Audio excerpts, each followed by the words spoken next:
Good morning, good afternoon, good evening, depending on where you're viewing from. Welcome to my podcast on a series of on grief.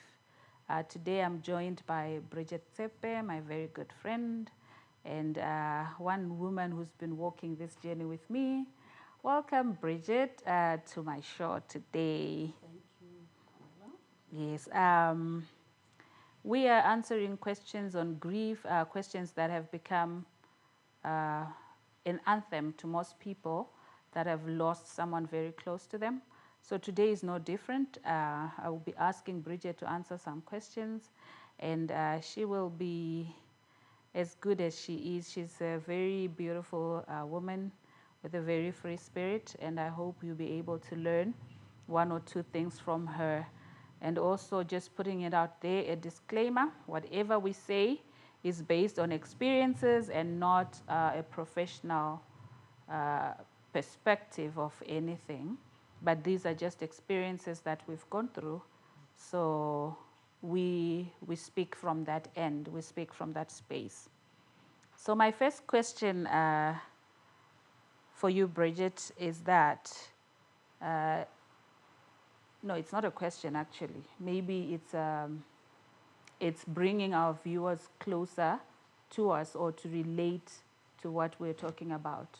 So briefly tell me who you lost and how that has sort of changed your life. Who did you lose and when, and those gory details I want to hear. I lost my husband, my best friend, on the 22nd of October in 2000. He simply called me because he was working at Totone, a village that's about 100 kilometers away from Francistown, Yeah, and I was working here. yeah, And he called me to say, I'm not well. I didn't sleep well last night. And because he was a workaholic, I said, I know it's because you love working. You are overworking yourself. You are only a deputy. You know how sometimes you just tease someone. I didn't know that he really was unwell. And that's when I asked, what was the problem? He said, I had a terrible headache. Then from the sound of the tone of his voice, yeah. I could discern that he really was not well. So he was brought to Francistown. Unfortunately, 2 days later, he passed away, just like that. So you wanted to know how that changed my Your life? life, yes, please. Yeah, my life changed profoundly because, as I have already indicated, he was my best friend. We were always together, always. Shame. I didn't have friends. I didn't have many friends. He was actually my best friend and a great cook. He could cook. Wow. He could make pickled fish, pies, Wow. shepherd's pie, Wow. So yeah, life for me changed so suddenly because all of a sudden someone who was my best friend was gone. And therefore, after his burial, trying to adjust, I tried some friendships and I failed dismally. Yeah. Yeah, I really failed dismally in most of them. Maybe it was also because of me, how I was looking at my friendships. Yeah. For example, when someone would say, my husband this, my husband that, I reached a stage where I thought, this one is bragging. What's this rubbish about husband, Yeah, yeah, husband, yeah. this, When I have Yeah, nobody. I guess most of, most people go through that, where people are just talking and you are thinking, because you are looking at your own perspective and you are thinking, is it because, the husband is still alive? But really, someone is being genuine, just a conversation, the way you are always talking. But it changed my life so profoundly. All of a sudden, my husband was not there. And my youngest son was only 3 years old. Actually, he's now 27. Oh, wow. And during that week, where we were going to bury him on the Saturday. He thought it was a great party at his house. Ay, He ay, was so ay. excited. And Yeah. my fourth son was 7, and then my third son was 11. Hmm. My first 2 sons, because I have a son that I adopted, Okay. they are the same age with my first son. Mm-hmm. They were 16 years old. So it was 16, 11, 7, and 3. So, wow. yeah, that changed my life in the sense that all of a sudden I now had to raise children alone. The children alone, all boys, by the way. And it Aish. was tough because I just felt they needed that figure, male figure, Yeah. to guide them. I wouldn't know, some of the things that a man is supposed to know and, tell them about, stuff concerning becoming a man. So I was just doing it my way. That is what changed really. All of a sudden I was doing things on my own and it was hard. Okay, so how has that affected the way you view parenting? Sorry, I'm just throwing this in the mix there. How, because you were used to having a male figure Yes. show you how to raise the boys, but now you are here alone. Did it change your perspective on parenting?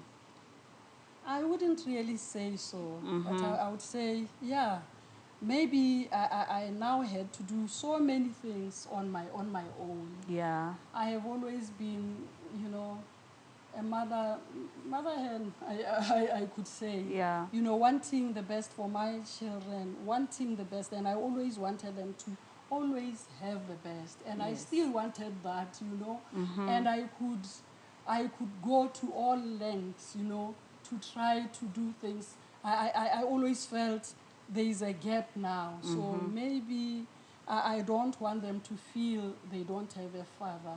So maybe in a way, in some instances, I overstretched myself. Yeah. Just because I wanted them to experience, a great life like everyone else. Yeah, so it changed in a way because I was no longer making decisions with someone. Yeah. I was just alone, and some wrong decisions I Yeah, took. yeah, I and made. you learn from that. Yeah, you learn yeah, from yeah. that. You learn, but yeah, The some decision wrong has already decisions, been but made, they yeah. were made, and there was no changing, no turning back. Life had to happen. Life had to happen, and it's Yeah. still happening, Yeah, and right? it's still happening. You are here, you are glowing, Yes, so I've life is learned still my happening. lessons. You Yeah, also yeah. have learned theirs. Yeah, right. Oh, grateful for that. Okay, so yeah, let's talk about your faith. What happened to your faith after the passing of your husband?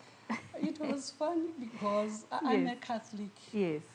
It was funny because before he passed away, Yeah. I was just a church goer really. Yeah. The main reason why I was going to church was because I wanted to have a powerful burial. Tick the boxes also. Yeah. Yes. When I died, I didn't know anything about having Jesus as your personal, having a relationship with Jesus. I didn't know anything about that. Yeah. And then it was during that time, the first months, that some people came to our church, being Catholics themselves. Yeah. And they were talking about, Jesus, having Jesus as your friend, having intimacy with him. And I went through a course, and that's when I connected with Jesus. Amen. That's when really my faith was stirred up. I began to understand things about Jesus, and I grew during that time. Okay. Yes. So just looking back from where you were when your husband passed away to where you are now, there's been growth, there's been Yes, change in your faith. growth. Yes. I even preach in church. Oh, that's nice. It's something that I never thought I could be able to do. Awesome. Yeah, God has been there for me, really. Yeah, my faith, I should say, really grew. Okay, there's something that I also want to tap into when we're talking about faith. because you go and preach at funerals, you go and Yes, I preach do. at maybe weddings or anywhere else. Yeah. Did that come as a result of where you found yourself, or yeah? Yeah, it came because of the fact that I attended that course. I attended and I connected with Jesus. And then I began to grow, you know, had Jesus in my life, you know. And he sort of gave me what I like to call shock absorbers. Wow. I became strong. Yeah. And I was able to withstand the pain, all because of that. Yeah, Oh, it did wow. help me. Wow. I'm so It did happy help to me. So hear. And I guess things happen for a reason. yeah. Maybe I was never going to grow in the Lord. Yes. Because we were doing very well with my husband. By the time he died, Yeah. he was 42 years old, I was 39. By the time he died, we already had 2 houses Oh, and wow. a plot. Oh, wow. Yes. That's and good. yeah, I was so focused on that, Yes. on the successes. Yeah. Yeah, but I now had to slow down a bit. Okay. Yeah. That's very good. We are learning and we are hearing quite insightful things. Yes. Yeah. You know, because you are a widow, there are things that only you can explain to somebody who may be going through a situation similar. What advice can you give to women that have lost their husbands? Maybe let's talk about those that are just in the process, or who are just recently bereaved, or who have just lost their husbands now, and then also advice to those that have been in the game for a little longer, if you may want to call it that. What advice can you give to I would widows? simply say trust the process. Yes. It's really difficult because your grieving is going to come in phases. There's going to be a day when you are just angry, you know, you Yeah. are just angry with the world, angry with yourself, Yeah. angry with the one who died to say, you are so stupid. Yeah. You decided to die, you know, just like that. Yeah. Why would you do something like that? Yes. But there would be times when you are thinking of this person and you can smile. Yeah. You know, remember the good things about this person. You know, it comes in stages, really. So I would say to someone, just trust the process. But obviously, you cannot leave Jesus behind. Jesus needs to be there. Jesus needs to be there because, as I have already indicated, He's going to give you the shock absorbers. He really is going to do that. One other thing that I would like to mention, sometimes when people are grieving, they forget about the children. They forget that the children are also Grieving. Yeah. I know someone who's grieving right now, but she has, you know, it's like she's just alone there. She has forgotten about the children, you know. She's just alone there. She doesn't want anybody visiting. The children are just there. She's alone. There are things, those are things that can happen. And yeah, just allow people to come into your life because you are going to need some counseling. And when you are getting that, also make sure that the children are also getting their own counseling. I did realize that it affected the passing away of my husband affected my children. My third son, for example, even up to now, he disconnected. He said, there is no God. There is just no God. Because here I am, I lost my father when I was only 7. What had I done to God? I had done nothing wrong. And there I was with my friends.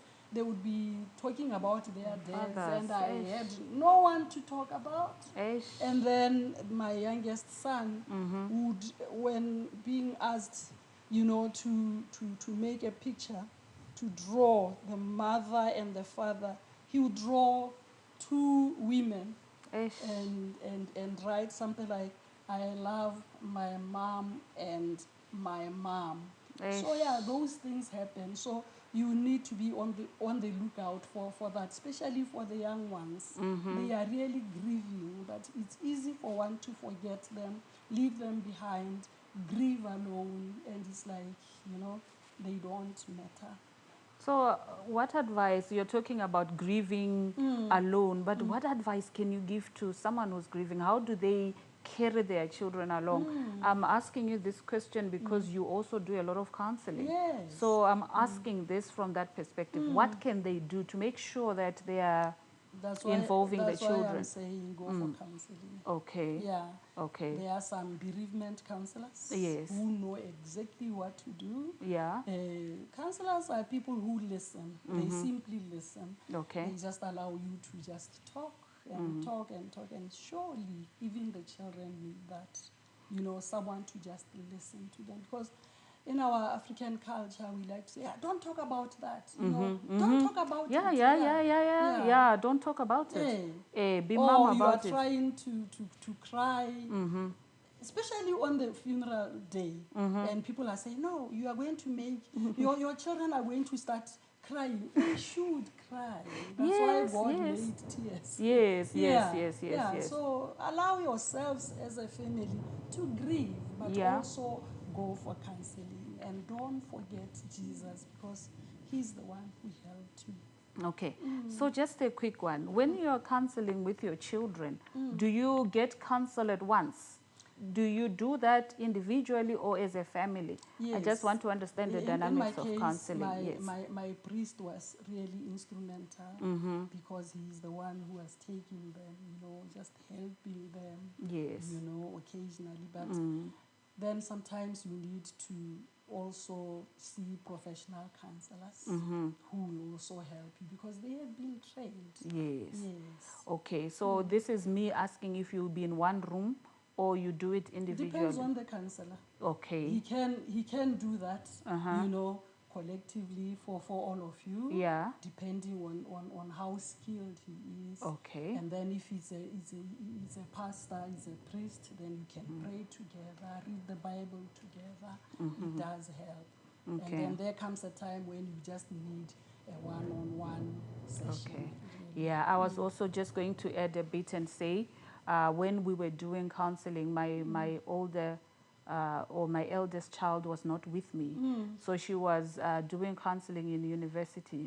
But I found her a sort of younger counselor that she could relate to. Yes. Because the universities would have their own counselors.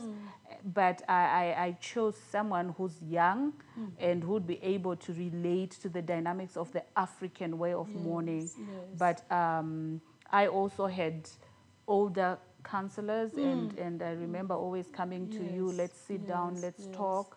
And then my younger children, the ones that were in school, were also getting our counsel, but just not from very old counselors, because I wanted them to be able to express how exactly they were feeling to someone who would understand that. But so do you know there are people who never do counseling? yes, and that's a Most problem. people don't. Why though?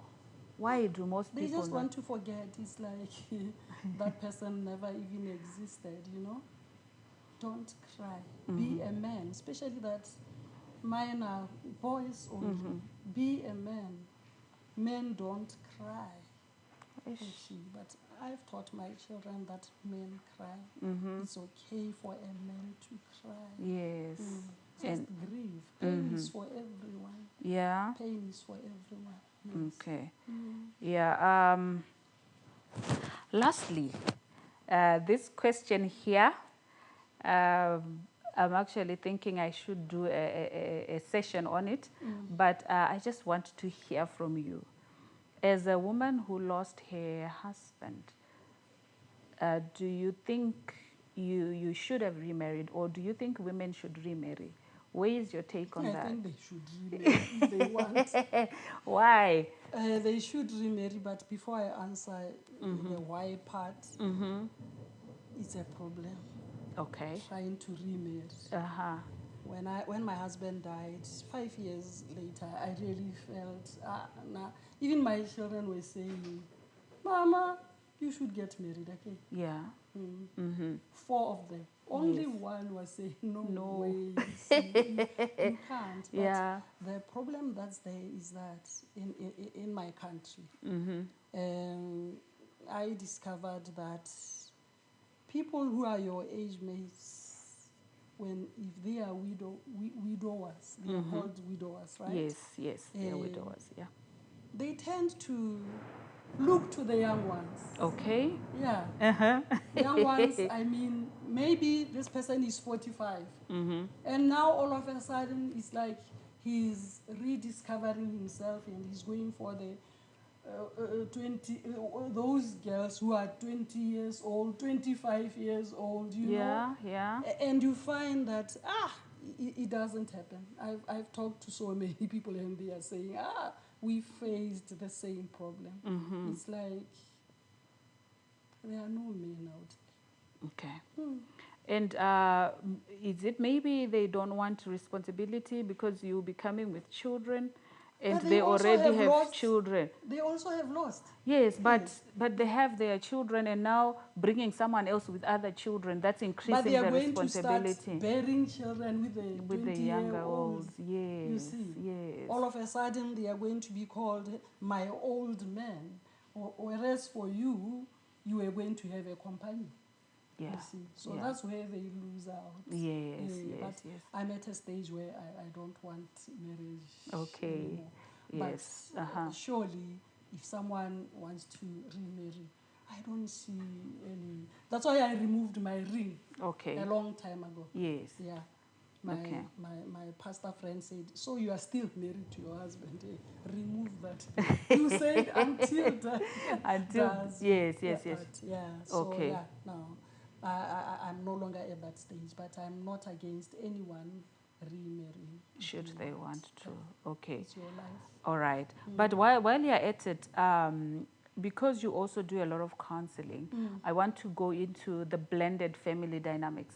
What do you think of blended families? Because I think most women don't want to marry because they are afraid or they don't want to experience the blended families that usually don't work out, where you meet someone with children and how they were raising their children is different It's from very how you were different. doing I it. think that one can Yeah. really be complex. Yes, yes, Can yes. really be hard.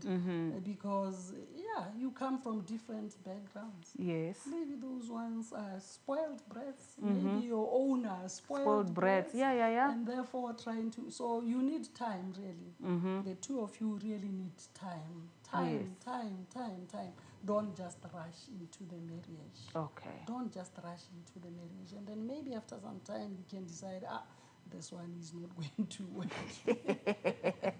It's not going to work. Okay. So I guess you get used to being alone. Okay. Yeah, But yeah. if you want to remarry, as for blended families, really, so far I've seen disasters. Yeah, yeah. Very true. Mostly I've just seen that. Your child, my child, and Yeah. now people begin to fight. Yeah. But if it works for someone, it's fine. Then they should go right ahead and do it. I hear you. And I would like to say one day I'm going to be talking about that in another space. But for now, I'd like to say thank you so much, Bridget. Pleasure. You are always this fine young woman. Let's forget this. Yeah. You know, I've been widowed for so long because you are just a beautiful human. Thank you so much for coming to my show. I appreciate it. Anytime. Till next time, goodbye, viewers. Thank you. Thank you.